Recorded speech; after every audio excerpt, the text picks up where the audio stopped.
రాయచూరులోని కర్ణాటక డిస్టిక్లో శ్రీ రామలింగేశ్వర దేవాలయం అనేది ఉన్నది.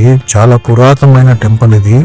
చాళుక్యులు మరియు విజయనగర సామ్రాజ్యం కాలంలో కట్టిన ఈ గుడిని ఇప్పటి వరకు ఏది చెక్క చెదరకుండా అలాగే శిల్పారాలతోటి చెక్కబడిన ఈ రాతి స్తంభాలతోటి ఈ గుడి అనేది అప్పట్లో ఆ కాలంలో నిర్మించారు.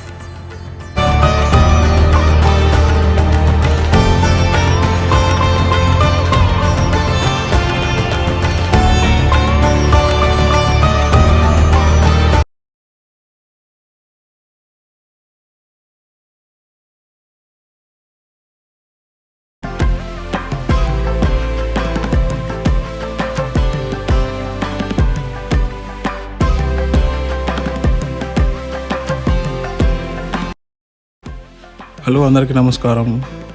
లింగంపల్లి టు రాయచూర్ కర్ణాటక డిస్టిక్ అయితే మా ఊరైతే పోతున్నాము. ట్రైన్ అయితే వచ్చేసింది. జస్ట్ లోపలికి ఇప్పుడే కూర్చున్నాను. అయితే పిల్లలకైతే స్కూల్ సమ్మర్ హాలిడేస్ అయితే ఇచ్చారు. సో అందుకని మా ఊరికి వెళ్దామని నేను ఒక 5 days లీవ్ తీసుకొని అయితే వెళ్తున్నాను. అలాగే చాలా రోజులైంది వీడియో అప్లోడ్ చేయక.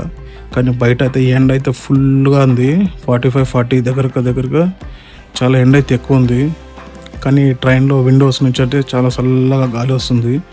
సో మంచి వ్యూ అయితే ఉంది బయట. సో ఇంకా ముందుకెళ్తే ఇంకా చాలా ఇంత ఎండ ఉన్నా కూడా పచ్చగా ఉండే చెట్లు, ఆ ప్రకృతి, చాలా ప్లేసెస్ అయితే ఉన్నాయి.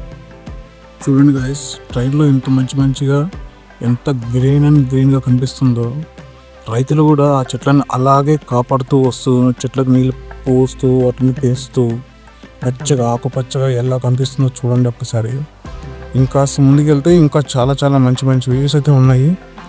సో మనకి ఇప్పుడు ఈ కృష్ణా నది అనేది ఒకటి వస్తుంది ఇక్కడ. ఈ కృష్ణా నది దాటితేనే మనకి కర్ణాటక బార్డర్ అనేది వచ్చేస్తుంది రాయచూర్ డిస్టిక్. ఆ నది పైన ఉన్న పెద్ద కంబాలు అయితే మన పవర్ సప్లై అనమాట. రాయచూర్ కర్ణాటకకి మొత్తానికి చాలా బాగుంటుంది. సో చూడండి ఫ్రెండ్స్.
రాయచూరులోని కర్ణాటక డిస్టిక్లో శ్రీ రామలింగేశ్వర దేవాలయం అనేది ఉన్నది.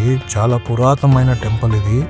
చాళుక్యులు మరియు విజయనగర సామ్రాజ్యం కాలంలో కట్టిన ఈ గుడిని ఇప్పటి వరకు ఏది చెక్క చెదరకుండా అలాగే శిల్పారాలతోటి చెక్కబడిన ఈ రాతి స్తంభాలతోటి ఈ గుడి అనేది అప్పట్లో ఆ కాలంలో నిర్మించారు. ఈ దేవాలయంలో రోజు సాయంత్రం 6 గంటలకి సంగీతం కార్యక్రమం అనేది ఏర్పాటు చేస్తారు రోజు. అలాగే ఇంకా చెప్పాలంటే ఈ గుడిలో చాలామంది, కొన్ని లక్షల మంది పెళ్ళిళ్ళైతే జరిగినాయి ఇక్కడ. ఆ జరిగిన వాళ్ళకి చాలామంది పిల్ల పాపాలతో సంతోషంగా ఇప్పటికీ అలాగే మంచిగా ఉన్నారు. అప్పుడప్పుడు ఈ గుడికి వచ్చి దర్శనం చేసుకుంటారు. చాలామంది బాగున్నారు. ఎందుకంటే ఈ గుడి అంత ప్రసిద్ధి చెందిన దేవాలయం కాబట్టి, చాలా పురాతనమైన దేవాలయం కాబట్టి. ఇక్కడ ఈ గుడి విశిష్టత ఏంటంటే, ఒక పెద్ద కొండ కింద ఈ దేవాలయం అనేది ఉంటుంది. అయితే మనకి శివుడు లింగ రూపంలో దర్శనం అయితే ఇస్తాడు. ప్రతి ఈ రాతి స్తంభాల్లో శిల్పీలతోటి చెక్కబడిన ఈ దేవాలయం అనేది ఇప్పటికీ ధ్వంసం కాలేదు. ఇంకా అలాగే చాలా మంచిగా ఉంది గుడి ఇది. కానీ అందరూ పోవాలనుకుంటే కంపల్సరీ పోండి, ఎందుకంటే చాలా మహిమ కలిగిన టెంపుల్.